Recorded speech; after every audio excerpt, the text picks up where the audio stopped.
Welcome to Virat IAS academy Saharanpur. जैसा कि आप सब भली भांति परिचित हैं कि 13 जून और 27 जून को रेस्पेक्टिवली यूपी पीसीएस का प्रीलिम्स है और यूपीएससी का प्रीलिम्स है, और करंट अफेयर्स इन दोनों एग्ज़ाम्स का एक बहुत इम्पॉर्टेंट पार्ट है।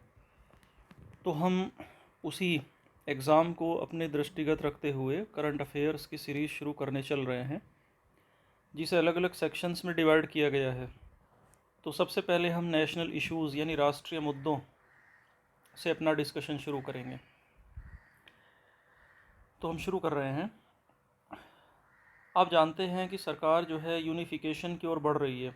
जैसे आपने सुना भी होगा कि गवर्नमेंट बार बार एक देश और एक चुनाव की बात उठाती है, तो ये यूनिफिकेशन का, ये यूनिफाइड होने का एक एग्ज़ाम्पल है। तो उसी तर्ज पर इलेक्शन कमीशन ऑफ इंडिया यानी भारत का जो चुनाव आयोग है, वो वन नेशन और वन वोटर आईडी के ऊपर टेस्टिंग कर रहा है, परीक्षण कर रहा है। इसमें क्या होगा कि जो वोटर आईडी है हर वोटर की, वो आधार से लिंक की जाएगी, और कोई भी बंदा पूरे देश में इलेक्ट्रॉनिक तरीके से कहीं से भी अपना वोट कास्ट कर सकेगा, इलेक्ट्रॉनिक तरीके से। ये मेन बात है। तो इस स्कीम को नाम दिया गया one nation one voter card, या एक राष्ट्र एक मतदाता पहचान पत्र। इसके अतिरिक्त देश में ग्रुप बी और ग्रुप सी के लिए बहुत सारे एग्ज़ाम्स होते रहते हैं। जैसे एसएससी एग्ज़ाम कंडक्ट कराने वाली एक बॉडी है। इसी तरह रेलवे रिक्रूटमेंट बोर्ड भी एक संस्था है। इसी प्रकार से बैंकिंग के सभी पदों के लिए आईबीपीएस द्वारा समय समय पर एग्ज़ाम कंडक्ट कराए जाते हैं। तो इसके लिए कैंडिडेट्स को अलग अलग फॉर्म फिल करने होते हैं। तो इन दिक्कतों को दूर करते हुए सेंट्रल गवर्नमेंट ने जो रिक्रूटमेंट का प्रोसेस है, उसमें रिफॉर्म लाने के लिए एक एजेंसी बनाई है, जिसका नाम रखा गया है एनआरए, नेशनल रिक्रूटमेंट एजेंसी, यानी राष्ट्रीय भर्ती एजेंसी। और ये जो रिक्रूटमेंट एजेंसी है, ये नॉन टेक्निकल जो पोस्ट हैं, यानी टेक्निकल पोस्ट के अलावा जितने पद हैं ग्रुप बी में और ग्रुप सी में, उनके लिए एक एग्ज़ाम कराएगी, जिस एग्ज़ाम का नाम रखा गया है सीईटी, यानी कॉमन एलिजिबिलिटी टेस्ट, अर्थात सामान्य योग्यता परीक्षा। ये एक जो लोग इसे क्वालिफाई करेंगे उन्हें एक सर्टिफिकेट मिलेगा, जिसकी वैलिडिटी 3 साल होगी। और इन 3 सालों में जब भी एसएससी में कोई वैकेंसी आएगी, आरआरबी में कोई वैकेंसी आएगी, या बैंकिंग सेक्टर में कोई वैकेंसी आएगी, तो केवल सीईटी क्वालिफाई करने वाले लोग ही उसके लिए अप्लाई कर सकेंगे। तो इस प्रोसेस का, इस पूरी प्रक्रिया का नाम रखा गया है एक देश एक परीक्षा। आप जानते हैं कि किसान आंदोलन अपने चरम पर रहा है पिछले 4 महीनों से, और उस किसान आंदोलन की जड़ें कुछ कानूनों में हैं जिन्हें संसद ने पारित किया था, या ये कहें कि जिन्हें ऑर्डिनेंस बना कर के पारित किया गया था, किसान ऑर्डिनेंस। तो इस प्रोसेस का नाम केंद्र सरकार ने रखा है वन नेशन वन मार्केट। इसका सरकार का दृष्टिकोण क्या है, गवर्नमेंट क्या कह रही है? गवर्नमेंट कह रही है कि जो प्रोसेसिंग फैसिलिटीज़ हैं, फूड प्रोसेसिंग फैसिलिटीज़, हम वो प्रोवाइड करेंगे।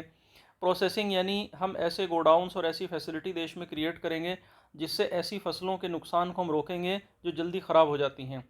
यानी जो पेरिशेबल आइटम्स हैं, जैसे टमाटर है, टमाटर को लंबे समय तक आप रख नहीं सकते, ये पेरिशेबल है, सड़ जाएगा। तो एक ऑब्जेक्टिव, एक उद्देश्य तो ये रखा है। फिर फ्री ट्रेड को, मुक्त व्यापार को बढ़ावा देने के लिए एक ऑर्डिनेंस लेकर आई है भारत सरकार, जिस ऑर्डिनेंस का नाम है द फार्मर्स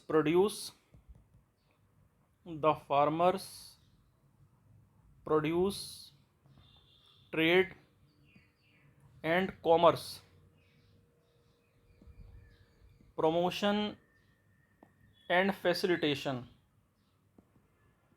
ऑर्डिनेंस 2020, यानी कृषि उपज वाणिज्य व्यापार संवर्धन एवं सुविधा 2020। तो ये कानून लेकर आई है थ्रू ऑर्डिनेंस। इसके अलावा जो प्राइस एश्योरेंस है किसान का सिक्योरिटी के लिए, उसको भी पारित किया है। तो इनको लेकर काफ़ी विरोध हो रहा है देश में।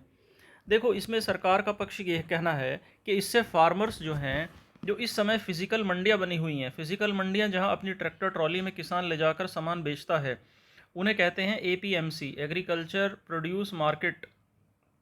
तो इनसे आज़ाद होकर किसान अपनी फसलों को लाभकारी कीमत पर कहीं भी बेच सकेगा, रेम्यूनरेटिव प्राइस पर कहीं भी बेच सकेगा किसान।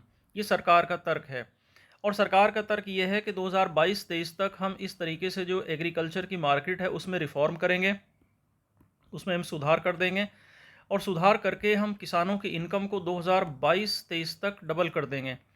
और इसके लिए गवर्नमेंट ने कहा है कि हम यूनिफाइड नेशनल मार्केट बनाएंगे, यूनिफाइड नेशनल मार्केट, एकीकृत राष्ट्रीय बाजार, जिसमें जो बेचने वाला होगा बायर, और जो खरीदने वाला होगा बायर, और जो बेचने वाला होगा सेलर, हम इन दोनों को कनेक्ट करेंगे।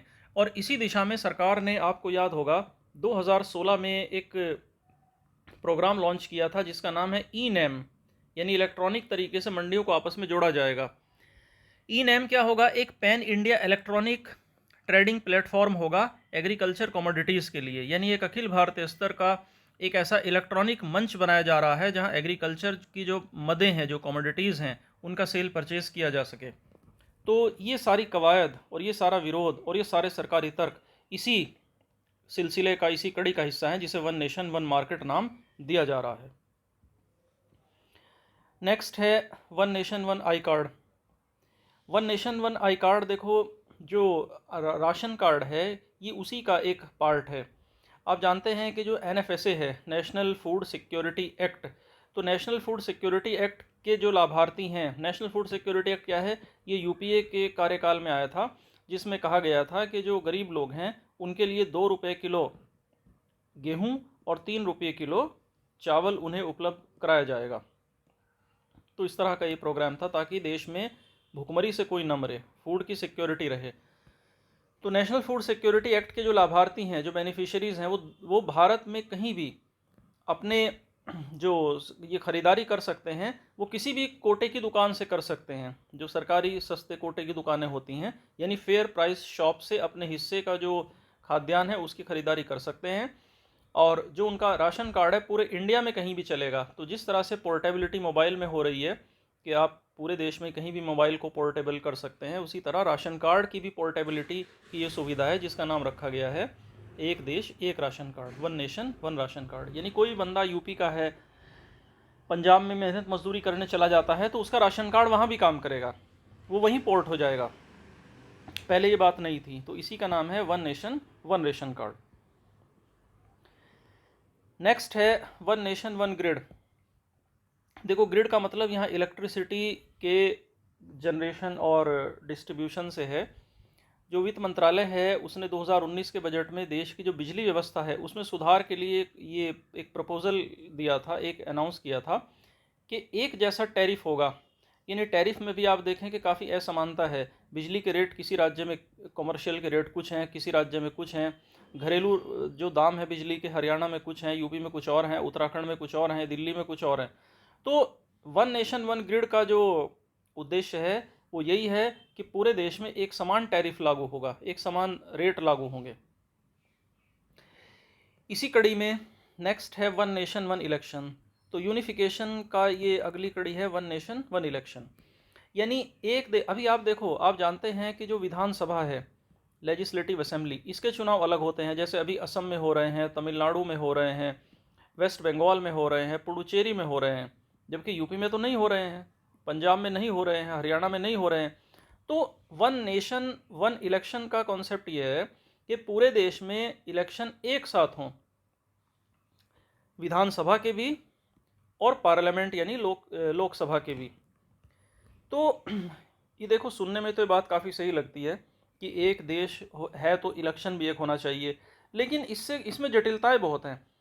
हालांकि अगर इसके पक्ष की बात करें तो 67 से पहले तो देश में इलेक्शन एक ही साथ हुआ करते थे, क्योंकि इतना ज़्यादा गठबंधन सरकारें, कोएलिशन गवर्नमेंट बनती नहीं थी, रीजनल पार्टियाँ इतनी नहीं थी, ना समाजवादी थी, ना अन्य कोई पार्टियाँ थी, ना एनसीपी थी, ना तृणमूल कांग्रेस थी, कोई भी नहीं था। सिर्फ कांग्रेस पार्टी ही एक नेशन वाइड पार्टी होती थी।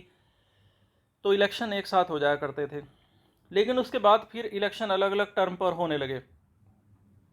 तो ये कहना है, सरकार का ये तर्क है कि अगर इलेक्शन एक साथ होंगे तो बहुत सारे रिसोर्सेज, एनर्जी सब बचाई जा सकेगी। लेकिन इसके विपक्ष में भी तर्क हैं, और सबसे बड़ी देखो आपत्ति ये रहेगी कि क्योंकि विधानसभा और संसद के अगर चुनाव एक साथ होंगे तो दोनों के मुद्दे अलग अलग होते हैं, राज्य के लोगों के समस्याएं और मुद्दे अलग होते हैं, और केंद्र के लेवल पर इश्यूज कुछ और होते हैं। इसे आप इस तरह समझ सकते हैं कि दिल्ली में अरविंद केजरीवाल सरकार ने एमएलए की 62 सीटें लगभग जीत ली थी, लेकिन इतने बड़ा मेजोरिटी मिलने के बाद भी लोकसभा के चुनाव में दिल्ली में 7 सीटें हैं, 7 सीटें आम आदमी पार्टी हार गई थी। यानी केंद्र की सीटें बीजेपी को जिताई दिल्ली की जनता ने, और वहाँ की विधानसभा की सीटें जिताई आम आदमी पार्टी को। तो इससे ये पता चलता है कि जो मुद्दे हैं वो अलग अलग होते हैं केंद्र के और विधानसभाओं के यानी राज्य के। तो अगर चुनाव एक साथ होंगे तो इसका इस बात पर असर पड़ेगा। दूसरा, जब भी कोई सरकार 5 साल अपना कार्यकाल कर लेती है तो कई सारी बुराइयां आ जाती हैं, यानी कई सारे कुछ अलोकप्रिय कदम भी उठाने पड़ते हैं जिनसे जनता हो सकता है खुश ना हो। तो 5 साल बाद जब कोई पार्टी चुनाव में उतरती है तो एंटी इनकम्बेंसी फैक्टर भी काम करता है। एंटी इनकम्बेंसी मतलब सत्ता विरोधी रुझान, जो पार्टी सत्ता में रही है उसका विरोध में एक रुझान काम करता है। तो जब ये चुनाव एक साथ होंगे तो ये जो सेंटिमेंट है ये भी काम नहीं करेगा, ये सेंटिमेंट जो है ये खराब हो जाएगा, और लोगों के जो वोट डालने का जो निर्णय है, जो फैसला है, उस पर असर पड़ेगा, और सरकार की जनता के प्रति जो जवाबदेही है, जो अकाउंटेबिलिटी है, वो भी घटेगी। लेकिन फिर भी सरकार प्रतिबद्ध है और इस कॉन्सेप्ट पर तीव्र गति से काम कर रही है जिसका नाम है one nation one election. Next है, आप अखबारों में, मीडिया में आत्मनिर्भर शब्द बार बार सुन रहे होंगे। देखो, आत्मनिर्भर का जो डिस्कशन है ये कोरोना पीरियड के बाद आया। आत्मनिर्भर इसलिए लाया गया ताकि कोरोना काल में जो देश की अर्थव्यवस्था है, इस अर्थव्यवस्था को मजबूती दी जा सके। तो देश की इकोनॉमी को स्ट्रेंथ प्रोवाइड करने के लिए, सशक्त बनाने के लिए आत्मनिर्भर स्कीम आई है, और आत्मनिर्भर भारत रोजगार योजना भी इसके साथ साथ आई है। जो आत्मनिर्भर भारत रोजगार योजना है ये जॉब क्रिएशन की योजना है। देखो, यहाँ पर आत्मनिर्भर भारत के तीन पार्ट हैं, आत्मनिर्भर भारत 1.0, आत्मनिर्भर भारत 2.0 और आत्मनिर्भर भारत 3.0। तो हम बात करेंगे आत्मनिर्भर भारत 1.0 और 2.0 की, यानी आत्मनिर्भर भारत रोजगार योजना। तो ये जॉब क्रिएशन का एक मतलब जॉब देश में क्रिएट हो उसके लिए इंसेंटिव देने की योजना है आत्मनिर्भर भारत रोजगार योजना। और अब 1 और 2 को समाहित कर दिया गया है आत्मनिर्भर भारत 3.0 में। तो आत्मनिर्भर भारत रोजगार योजना क्या है? देखो, इसको अनाउंस किया है भारत सरकार ने, इस रोजगार योजना को 12 नवंबर को। और इस स्कीम में गवर्नमेंट सब्सिडी देगी उन संगठनों को, उन फैक्ट्रियों को, उन कंपनियों को जो नई हायरिंग करेंगी। नई हायरिंग मतलब जो नई भर्ती करेंगी। तो नई भर्ती करने वाली कंपनियों को सरकार सब्सिडी प्रोवाइड करेगी।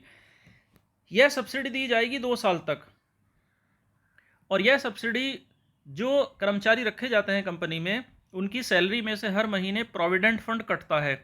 तो प्रोविडेंट फंड के कंट्रीब्यूशन में ये सब्सिडी जाएगी। जो प्रोविडेंट फंड हर महीने जमा होता है, कर्मचारी, थोड़ा सा कर्मचारी जमा करता है अपनी तनख्वाह में से, और थोड़ा सा एम्प्लॉयर यानी नियोक्ता, नौकरी देने वाला। तो इन दोनों के योगदान में सरकार भी अपना पैसा डालेगी। यानी जो पीएफ कटेगा हर महीने, तो सरकार उस पीएफ में से कुछ हिस्सा अपनी जेब से भरेगी ताकि इनका पैसा कम कटे। ये है आत्मनिर्भर भारत के तहत। और फाइनेंस मिनिस्टर ने कहा है कि सरकार जो कर्मचारी हैं, जो एम्प्लॉय हैं, इनके प्रोविडेंट फंड में 24% का कंट्रीब्यूशन देगी, और जो नियोक्ता हैं यानी जो एम्प्लॉयर हैं, इनके प्रोविडेंट फंड में 12% का योगदान सरकार देगी। और ये केवल उन कर्मचारियों के प्रोविडेंट फंड में योगदान दिया जाएगा जो नई भर्ती हैं, जो नए एनरोल्ड कैंडिडेट हैं। इस योजना में हर वह एस्टेब्लिशमेंट भागीदारी कर सकता है जो ईपीएफओ में रजिस्टर्ड है। यानी हर वो प्रतिष्ठान, हर वो कंपनी, फैक्ट्री इसमें भाग ले सकती है जो ईपीएफओ में रजिस्टर्ड है। ईपीएफओ एक केंद्र अधिक प्राधिकृत एक संस्था है, एम्प्लॉयमेंट प्रोविडेंट फंड ऑर्गेनाइजेशन। तो और इसमें जो रजिस्टर्ड है केवल वो भागीदारी कर सकते हैं, और कर्मचारियों की भर्ती कर रहा है वो भागीदारी कर सकते हैं। लेकिन कौन से कर्मचारियों की भर्ती हो रही है, मैंने आपसे अभी डिस्कस किया, नए कर्मचारियों की। और ये कर्मचारी वो होने चाहिए जो अपनी नौकरी खो चुके हैं 1 मार्च 2020 से 30 सितंबर 2020 के बीच, जिन्होंने अपनी नौकरी खोई है वो इसमें भागीदारी कर सकते हैं। और ये जो कर्मचारी हैं इसका लाभ 2 साल तक ले सकेंगे। तो ये सारे इंपॉर्टेंट पॉइंट मैंने आपसे डिस्कस किए और इसी स्कीम का नाम है आत्मनिर्भर भारत रोजगार योजना। नेक्स्ट देखिए, और इसके कुछ और इसके उद्देश्य हैं, आप देख लीजिए यहाँ पर स्लाइड पर देखिए। इसमें जो emergency credit line guarantee scheme है, यानी इमरजेंसी में जो क्रेडिट दिया जाएगा उसे 31 मार्च 21 तक बढ़ाया सरकार ने। और इसी चरण के तहत, इसी आत्मनिर्भर के तहत किसानों को भी 65,000 करोड़ की फर्टिलाइज़र सब्सिडी भी सरकार दे रही है। कोविड-19 के जो वैक्सीन है उसको डेवलप करने के लिए 900 करोड़ का R&D दे रही है। R&D क्या होता है? रिसर्च एंड डेवलपमेंट, अनुसंधान एवं विकास। यानी कोई टीका बनाने के लिए जो रिसर्च करनी पड़ेगी उसके लिए सरकार 900 करोड़ देगी ताकि वैज्ञानिक अच्छी रिसर्च करें और अच्छा टीका बना सकें। इस आत्मनिर्भर भारत अभियान में और क्या क्या पैकेज हैं देखिए। सबके लिए शहर में घर हो, इसके लिए 18,000 करोड़ का सरकार ने प्रबंध किया। गांव के रोजगार के लिए, बूस्ट फॉर रूरल एम्प्लॉयमेंट के लिए 10,000 करोड़ का प्रबंध किया गया। R&D कोविड अभी जैसे डिस्कस हुआ उसके लिए 900 करोड़ है। इसके अलावा इंडस्ट्रियल इंफ्रास्ट्रक्चर यानी जो औद्योगिक अवसंरचना है, इंडस्ट्रियल इंसेंटिव और डोमेस्टिक डिफेंस इक्विपमेंट के लिए 10,200 करोड़ है। प्रोजेक्ट एक्सपोर्ट्स के लिए 3,000 करोड़ है। बूस्ट फॉर आत्मनिर्भर मैन्युफैक्चरिंग, मैन्युफैक्चरिंग के लिए 1,45,980 करोड़ है।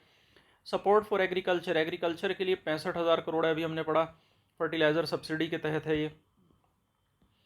और इसके अतिरिक्त इंफ्रास्ट्रक्चर के लिए अलग से 6,000 करोड़ है। भारत आत्मनिर्भर रोजगार योजना के लिए 6,000 करोड़ है। तो कुल मिलाकर जो आत्मनिर्भर भारत 3.0 है 2,65,080 करोड़ का है। ये फैक्ट फिगर आपको याद रखने हैं। और आत्मनिर्भर भारत 1.0 के तहत क्या क्या कवर है, कुछ हमने डिस्कस किया। 1 नेशन 1 राशन कार्ड हमने डिस्कस कर लिया क्या है। इसके अलावा PM स्वनिधि स्कीम, प्रधानमंत्री स्वनिधि योजना। देखो ये योजना जो है ये भी आत्मनिर्भर भारत 1.0 का पार्ट है। ये उन लोगों के लिए है जो स्ट्रीट वेंडर हैं। स्ट्रीट वेंडर यानी गलियों में, नुक्कड़ पर जो ठेला लगा कर के सामान बेचते हैं, स्ट्रीट वेंडर्स यानी फल बेचने वाले या कुछ और इसी तरह के सामान बेचने वाले, ऑमलेट बेचने वाले। इसमें स्ट्रीट वेंडर्स को क्या दिया जा रहा है, माइक्रो क्रेडिट फैसिलिटी दी जा रही है। यानी बहुत ही छोटे छोटे उधार दिए जा रहे हैं, छोटी साख दी जा रही है उनको। और सबसे इंपॉर्टेंट बात यह है जो PM स्वनिधि स्कीम है, इसे जो मंत्रालय इसको चला रहा है वो मंत्रालय है ministry of housing and urban affairs. Ministry of housing and urban affairs, ये इस मंत्रालय की स्कीम है। ये इंपॉर्टेंट है, कई बार कमीशन ने पूछ लेता है कि किस मंत्रालय द्वारा इसको चलाया जा रहा है। तो इसके तहत आप देखिए, इस स्कीम के तहत 13,78,000 लोन स्ट्रीट वेंडर को बांटे गए हैं। यानी 13,78,000 लोन अभी तक डिस्ट्रीब्यूट किए गए हैं, डिसबर्स किए गए हैं, जिनकी वैल्यू बैठती है 1,373.33 करोड़। तो इतने के लोन बांट दिए हैं अलग अलग स्टेट्स में और यूटीज़ में। नेक्स्ट, किसान क्रेडिट कार्ड। ये तो पुरानी स्कीम है, आप जानते हैं, 1998 में आई थी और इसमें किसानों को लोन दिए जाते हैं। तो अब तक 157.4 लाख किसानों को इतने करोड़ का लोन दे दिया गया है। नेक्स्ट है प्रधानमंत्री मत्स्य संपदा योजना। देखो प्रधानमंत्री मत्स्य संपदा योजना जो है ये फिशरीज की फील्ड में है, इसमें भी इतने लोन बांट दिए गए हैं अभी तक। तो ये सब स्कीम्स किसके तहत हैं, आत्मनिर्भर भारत 1.0 के तहत। तो जो ये एक प्रोत्साहन पैकेज है इसका कंक्लूजन देख लेते हैं। ये जो प्रोत्साहन पैकेज है भारत सरकार के द्वारा, तो इसमें एक तो है प्रधानमंत्री गरीब कल्याण पैकेज, इतने का है। 1.0 आत्मनिर्भर, ये इतने करोड़ का है। इसी तरह आप देखें अन्न योजना इतने की है। आत्मनिर्भर भारत 2.0 73,000 करोड़ का है। 3.0 2,65,080 करोड़ का है। RBI की तरफ से 12,71,000 है। तो इस तरीके से टोटल ये इतने करोड़ का गवर्नमेंट का ये प्रोत्साहन पैकेज है। अब ये कोरोना के पीरियड में देना आवश्यक हो गया था। इसके अतिरिक्त जो आत्मनिर्भर भारत है, इसके 5 पिलर्स भी सरकार ने डिफाइन किए हैं। इसका पहला पिलर है इकोनॉमी। इकोनॉमी कैसी होनी चाहिए, यानी केवल धीरे धीरे नहीं बढ़ना बल्कि बहुत उछाल के साथ बढ़ना है। तो सरकार का कहना है कि केवल इंक्रीमेंटल चेंज नहीं चाहिए बल्कि हमें जंप चाहिए। तो इसलिए कहा गया इकोनॉमी होनी चाहिए क्वांटम जंप, यानी तेज उछाल, बड़ी उछाल के साथ। तो आत्मनिर्भर भारत का पहला पिलर है क्वांटम जंप होनी चाहिए इकोनॉमी में। दूसरा है ऐसी इंफ्रास्ट्रक्चर हो जो वर्ल्ड क्लास हो, अर्थात विश्व स्तरीय इंफ्रास्ट्रक्चर हो जिससे भारत की दुनिया में पहचान बने। तीसरा है आत्मनिर्भर भारत का पिलर टेक्नोलॉजी। टेक्नोलॉजी भी टॉप नॉच लेवल की हो, यानी 21st सेंचुरी के लेवल की टेक्नोलॉजी हो। चौथा है वाइब्रेंट डेमोग्राफी। डेमोग्राफी का मतलब है किसी जगह पर रहने वाले एज ग्रुप के लोग, अलग अलग रेस के लोग, अलग अलग रिलीजन के लोग, अलग अलग कास्ट के लोगों का पूरा लेखा जोखा। तो ये ऐसी सॉरी तो पॉपुलेशन ऐसी होनी चाहिए जो वाइब्रेंट हो, जिसके पास स्किल हो। तो आत्मनिर्भर भारत के लिए ऊर्जा का स्रोत कौन बनेगा, कौन आत्मनिर्भर बनाएंगे देश को? एक शानदार डेमोग्राफी। और भारत के पास तो दुनिया की सबसे ज़्यादा यूथ पॉपुलेशन है, युवा जनसंख्या है। और पांचवा और अंतिम आत्मनिर्भर का पिलर है डिमांड। डिमांड यानी देखिए, डिमांड जो है वो किसी भी देश की इकोनॉमी में एक फायर का काम करती है, एक कैटलिस्ट का काम करती है। अगर डिमांड ही नहीं होगी तो इकोनॉमी का फिर कोई मतलब नहीं रह जाता। इसीलिए सरकार फिस्कल पॉलिसी में और मॉनेटरी पॉलिसी में डिमांड क्रिएट करने के लिए कदम उठाती है ताकि डिमांड बनी रहे। क्योंकि आप जानते हैं कि डिमांड अगर रहेगी तो डिमांड रहेगी, ज़्यादा सामान की डिमांड होगी तो मैन्युफैक्चरिंग बढ़ेगी, उत्पादन बढ़ेगा। मैन्युफैक्चरिंग बढ़ेगी तो लोग ज़्यादा काम पर रखे जाएंगे, एम्प्लॉयमेंट होगा। एम्प्लॉयमेंट होगा तो लोगों को सैलरी मिलेगी, जिसके कारण वेतन होगा तो लोगों की क्रय शक्ति यानी परचेजिंग पावर बढ़ेगी। तो डिमांड का जीवित रहना अत्यंत आवश्यक है। इसीलिए आत्मनिर्भर भारत में डिमांड को भी एक पिलर के तौर पर रखा गया है। इसके फायदे क्या होंगे आत्मनिर्भर भारत के? तो ये होगा कि एम्प्लॉयमेंट होगा, स्वदेशी को बढ़ावा होगा। विनिर्माण का मतलब है मैन्युफैक्चरिंग। देखिए, भारत इस समय सर्विस सेक्टर का किंग माना जाता है, जो टेरिशरी सेक्टर इकोनॉमी का, इंडिया उसका किंग है। लेकिन मैन्युफैक्चरिंग में भारत अपने पोटेंशियल को जितना कर सकता था उतना अचीव नहीं कर पाया। इसीलिए मेक इन इंडिया जैसे प्रोग्राम चल रहे हैं। तो आत्मनिर्भर भारत में भी मैन्युफैक्चरिंग सेक्टर पर बराबर बल दिया गया है। फूड सिक्योरिटी को मजबूती दी गई है। इसी तरह डिफेंस इक्विपमेंट के प्रोडक्शन में डिपेंडेंसी बढ़ाने की बात की गई है। आप जानते हैं कि भारत में प्राइवेट सेक्टर को भी इस समय डिफेंस के इक्विपमेंट यानी रक्षा उपकरण बनाने के लिए अनुमति दी गई है। FDI लाया गया है डिफेंस सेक्टर में। तो लार्सन एंड टूब्रो डिफेंस बना रही है, महिंद्रा एंड महिंद्रा भी डिफेंस की इक्विपमेंट बना रही है। जैसे अमेरिका में प्राइवेट कंपनीज डिफेंस की इक्विपमेंट बनाती हैं। और इसी तरह इकोनॉमिक डिपेंडेंसी में भी यानी इकोनॉमिक तौर से देश सेल्फ डिपेंड होगा। तो ये सब आत्मनिर्भर भारत के तहत ये सब लाभ होंगे। तो इस प्रकार से हमने आत्मनिर्भर भारत को पूरी डिटेल से डिस्कस किया। काफ़ी इंपॉर्टेंट है और क्वेश्चन आने की संभावना बनती है। नेक्स्ट इंपॉर्टेंट पॉलिसी है जिसके बारे में हम डिस्कशन करने चल रहे हैं, नेशनल एजुकेशन पॉलिसी, NEP। देखो, काफ़ी ज़्यादा चर्चा रही इसकी लास्ट ईयर भी, नेशनल एजुकेशन पॉलिसी की। नेशनल एजुकेशन पॉलिसी को 2020 में मंजूरी दी और यह 21वीं सदी की 21st सेंचुरी की ये पहली शिक्षा नीति है, फर्स्ट एजुकेशन पॉलिसी है। और यह पॉलिसी उस 34 साल पुरानी एजुकेशन पॉलिसी की जगह लेगी जिस पॉलिसी का नाम हुआ करता था राष्ट्रीय शिक्षा नीति, नेशनल एजुकेशन पॉलिसी 1986। तो उसकी जगह पर इस पॉलिसी को लाया गया है। ये जो नेशनल एजुकेशन पॉलिसी है, इसका फाइनल ड्राफ्ट को तैयार करने के लिए एक कमेटी बनाई गई थी, जिस कमेटी के अध्यक्ष थे डॉक्टर के कस्तूरी रंगन। डॉक्टर के कस्तूरी रंगन साहब जो है ये इसरो के भूतपूर्व अध्यक्ष रहे हैं, चेयरमैन रहे हैं। देखो, भारत द्वारा वर्ष 2015 में एक सस्टेनेबल डेवलपमेंट एजेंडा अपनाया गया था, सस्टेनेबल डेवलपमेंट एजेंडा 2030। इसमें जो SDG 4 है, जो चौथे नंबर का जो एजेंडा था, जो ऑब्जेक्टिव था, उसमें कहा गया था कि 2030 तक हम सभी के लिए एक इंक्लूसिव और गुणवत्ता युक्त शिक्षा सुनिश्चित करेंगे। तो सस्टेनेबल डेवलपमेंट एजेंडा आया था 2030 में, उसमें नंबर 4 में टारगेट था भारत सरकार का कि 2030 तक सभी के लिए एक क्वालिटी एजुकेशन होगी, इंक्लूसिव एजुकेशन होगी और एक जैसी एजुकेशन होगी, जिसमें बुनियादी साक्षरता और संख्या ज्ञान को प्राथमिकता दी जाएगी। इसमें किसे प्राथमिकता दी जाएगी? बुनियादी साक्षरता यानी लिटरेसी को इसमें पूरी प्रायोरिटी दी जाएगी, साक्षरता को। और प्रायोरिटी किसे दी जाएगी?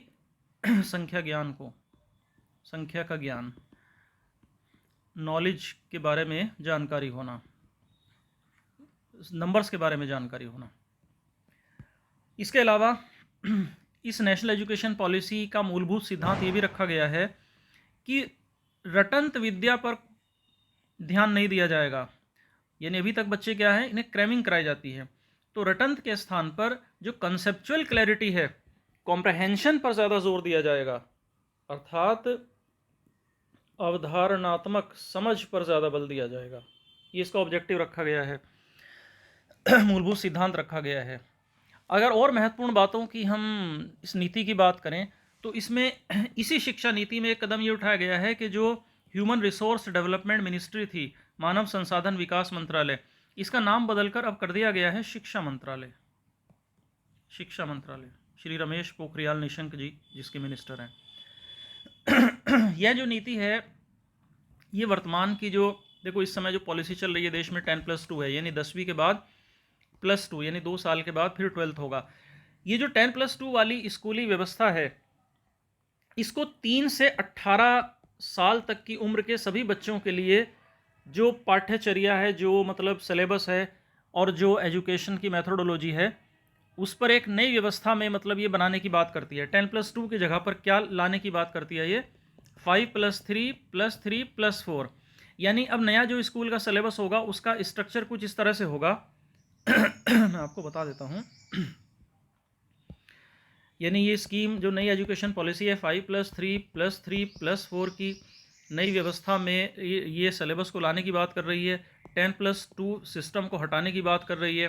तो नया जो स्कूल का सिलेबस का जो कॉम्पोजिशन, जो स्ट्रक्चर होगा वो ये होगा कि 3 से 8 साल, फिर 8 से 11 साल तक के बच्चे, 8 से 11, फिर 11 से 14 साल तक के बच्चों की, फिर 14 से 18 साल तक के बच्चों के लिए है। जो सिलेबस होगा वो इस तरह से डिज़ाइन किया गया है, 3 से 8, 8 से 11, 11 से 14 और 14 से 18, यानी 5 साल, 3 साल, फिर 3 साल और फिर ये 4 साल। तो इसमें अब तक जो 3 से 6 साल तक की उम्र के बच्चे हैं उन्हें शिक्षा से दूर रखा गया है, उन्हें स्कूल के सिलेबस में लाने की कोशिश की गई है, उन्हें स्कूली पाठ्यक्रम के तहत लाने का जो प्रोविज़न है वो बनाया गया है। और इस नए सिस्टम में 3 साल की जो स्कूलिंग है वो आंगनवाड़ी के थ्रू भी होगी। आंगनवाड़ी में स्कूल से पहले की जो प्री स्कूलिंग है वो कराई जाएगी। आंगनवाड़ी आप जानते ही हैं। और 12 साल की स्कूली व्यवस्था भी वहाँ, 12 साल तक की स्कूली व्यवस्था भी आंगनवाड़ी में हो सकती है। इसके अतिरिक्त NCERT की 8 साल तक की उम्र के जो बच्चे हैं उनके लिए NCERT जो है वो एक फ्रेमवर्क डेवलप करेगी, एक सिलेबस डेवलप करेगी। और जो मानव संसाधन विकास मंत्रालय है, जिसका नाम बदलकर शिक्षा मंत्रालय किया गया है, ये एक मिशन बनाएगा, एक मिशन चलाएगा, जिस मिशन का नाम रखा गया है बुनियादी साक्षरता और संख्यात्मक ज्ञान पर राष्ट्रीय मिशन, यानी national mission on fundamental literacy and number knowledge. तो ये एक NCERT मानव संसाधन विकास मंत्रालय यानी शिक्षा मंत्रालय जो वर्तमान में है वो इसको चलाएगा। स्कूलों में 6ठी क्लास से ही वोकेशनल एजुकेशन शुरू करने का प्रोविज़न है। इसमें वोकेशनल एजुकेशन यानी शिक्षा को रोज़गार से जोड़ना, यानी व्यावसायिक शिक्षा। व्यावसायिक शिक्षा छठी से ही चलेगी। पहले जैसे बीटेक करते थे, आईटीआई करते थे 10th के बाद, 12th के बाद, या पॉलिटेक्निक करते थे, अब वो छठी से शुरू हो जाएगा। ये भी इसमें शुरू किया गया है। और छठी क्लास से ही बच्चों को फैक्ट्रियों में ले जाकर चीज़ें सिखाई जाएंगी प्रैक्टिकली, यानी इंटर्नशिप प्रोग्राम भी होगा। और जो नई शिक्षा नीति है 2020-21 के लिए, उसका सिलेबस एनसीईआरटी डेवलप कर देगा। कम से कम इसमें ये भी कहा गया है कि 8वीं तक अपनी मदर टंग में, मातृभाषा में शिक्षा दी जानी चाहिए बच्चों को। 5वीं तक तो दी ही जाए, हर हाल में दी जाए, और बेहतर हो 8वीं तक दी जाए। स्कूल्स में एक ट्रिपल लैंग्वेज का फार्मूला भी शामिल किया गया है, और ये कहा गया है कि संस्कृत को भी डाला जाएगा। यानी त्रिभाषा फार्मूले के तहत ये कहा जाएगा कि 3 में से कोई एक भाषा आप चुन सकते हैं, और संस्कृत उन 3 में से एक भाषा होगी, क्योंकि संस्कृत जो है ये भारत की एक प्राचीन और शास्त्रीय भाषा है।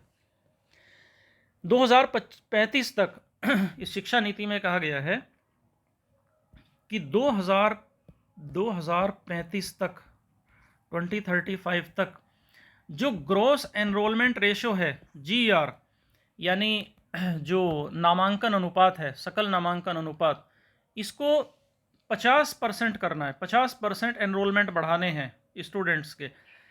अभी जो है ये एनरोलमेंट ये 26.3% है। अभी इतने बच्चे एनरोल हो पाते हैं। इसको बढ़ाकर कितना ले जाना है? 50% तक। इसके अलावा टीचर्स के लिए एक national professional standard for teachers, NPST, ये डेवलप किया जाएगा, अर्थात राष्ट्रीय प्रोफेशनल मानक ये डेवलप होगा। जो हायर एजुकेशनल इंस्टीट्यूशंस हैं, हायर एजुकेशनल इंस्टीट्यूशन, उच्च शिक्षा, हायर एजुकेशन जहाँ दी जाती है, उनमें 3.5 करोड़ नई सीटें जोड़ी जाएंगी। और जो अंडर ग्रेजुएट के जो डिग्री हैं, जो कोर्सेज हैं, उसमें अलग अलग एग्ज़िट के ऑप्शन दिए गए हैं। अलग अलग एग्ज़िट के ऑप्शन मतलब जैसे 3 से 4 साल का BA BSc का प्रोग्राम करेंगे। अगर कोई बंदा, कोई कैंडिडेट 1 साल बाद छोड़ देता है BA के, तो उसे सर्टिफिकेट दे दिया जाएगा। ऐसा नहीं होगा कि वो बेकार हो गया। अगर कोई 2 साल के बाद छोड़ेगा तो उसे एडवांस डिप्लोमा दे देंगे। अगर कोई 3 साल के बाद छोड़ेगा तो उसे ग्रेजुएशन की डिग्री दे देंगे। और 4 साल पूरे कर लेगा तो रिसर्च, उसे ग्रेजुएट विद रिसर्च की डिग्री देंगे। तो मतलब हर लेवल पर किसी ना किसी को कुछ ना कुछ दिया जा रहा है। इसके अतिरिक्त एक बहुत इंपॉर्टेंट प्रावधान इस नेशनल एजुकेशन पॉलिसी में रखा गया है कि एक हायर एजुकेशन कमीशन बनाया जाएगा, HECI मतलब भारत उच्च शिक्षा आयोग, ये बनेगा। हायर एजुकेशन के लिए एक अलग बॉडी बनेगी, लेकिन इसमें मेडिकल एजुकेशन नहीं है, शामिल नहीं है, और जो कानून की एजुकेशन है ये भी नहीं है। तो मेडिकल और कानून को छोड़कर एक हायर एजुकेशन कमीशन बनेगा, बाकी हायर एजुकेशन के लिए। और ये जो नीति है 2030 तक, ये कहती है ये पॉलिसी कि 2030 तक 100% यूथ को लिटरेट करना है और एडल्ट को भी लिटरेट करना है, यानी 100% प्रौढ़ साक्षरता और नौजवानों की साक्षरता है। और लास्ट और मोस्ट इम्पॉर्टेंट पॉइंट इस पॉलिसी का ये है कि शिक्षा में एक तो जो पब्लिक इन्वेस्टमेंट है, सरकारी जो खर्च है, उसे बढ़ाना है। ऐसा कहा गया है कि फ़िलहाल जो एजुकेशन का GDP है, यानी GDP का जो एजुकेशन में खर्च होता है, वो 4.4% खर्च हो रहा है, पब्लिक स्पेंडिंग। सरकार का खर्च एजुकेशन में GDP का 4.4 है। इसको 4.4% से बढ़ाकर 6% ऑफ GDP पर लाना है। तो ये इस तरह से ये सारे ऑब्जेक्टिव हैं इस नेशनल एजुकेशन पॉलिसी के, जिसे हमने बहुत डिटेल में डिस्कस किया। स्लाइड्स में आप इसको देख सकते हैं डिटेल में, इसे हमने काफ़ी डिटेल में डिस्कस किया है। तो आज हम यहीं तक विराम लेंगे, इसके बाद पार्ट 2 फिर शुरू करेंगे। Thank you.